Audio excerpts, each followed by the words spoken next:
ஒரு நாட்டுல ஒரு அரசர் இருந்தாரு. அவருக்கு ஒரு அழகான பொண்ணு இருந்தா. அவ ரொம்ப பேராசை பிடிச்சவளா இருந்தா.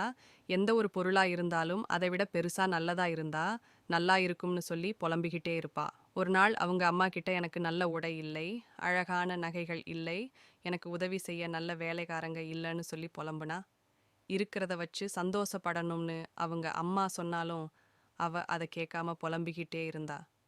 தனக்கு இன்னும் நிறைய வேணும்னு சாமியை நினைச்சு வேண்டிக்கிட்டா அந்த பேராசை பிடிச்ச இளவரசி.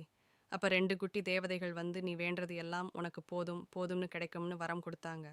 அடுத்த நிமிஷம் அவளோட அறை முழுசும் புது துணிகள், புது நகைகள், அலங்கார பொருட்கள்னு நிறைஞ்சு இருந்துச்சு. அவளுக்கு உதவி செய்ய நிறைய வேலை ஆட்கள் வேற இருந்தாங்க. ஒரு வேலைக்கார பொண்ணு அவளுக்கு காலணியை மாட்டி விட்டா. இன்னொரு வேலைக்கார பொண்ணு அவளுக்கு புது துணிகளை மாட்டி விட்டா. அவளோட வீடு முழுசும் அவளுக்கு பிடிச்ச பொருட்கள் இருந்தாலும் அவளுக்கு வேணும்னு நினைச்சது எல்லாம் இருந்துச்சு. ஆனா இது எல்லாம் கிடைச்சும் அந்த பேராசை பிடிச்ச இளவரசிக்கு சந்தோஷத்துக்கு பதிலா சோகம்தான் வந்துச்சு.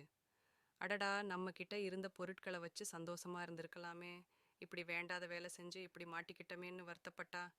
நிறைய வேலைக்காரங்க இருக்கிறதால அவளுக்கு இருந்த சுதந்திரம் இல்லாம போச்சு. நிம்மதியா தூங்க கூட முடியல. அந்த பேராசை இளவரசிக்கு அழுகை அழுகையா வந்துச்சு.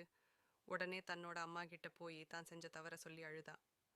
உடனே திரும்பவும் அங்க வந்த 2 குட்டி தேவதைகளும் வந்தாங்க.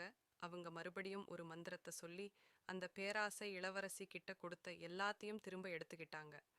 தன்கிட்ட இருக்கிறதோட அருமையும் அமைதியும் அப்பத்தான் அந்த இளவரசிக்கு புரிஞ்சது. அதுக்கப்புறமா எதுக்கெடுத்தாலும் குறை சொல்ற தன்னோட தவற திருத்திக்கிட்டு ரொம்ப நல்ல பிள்ளையா வாழ ஆரம்பிச்சா. Please like, share and subscribe our channel friends.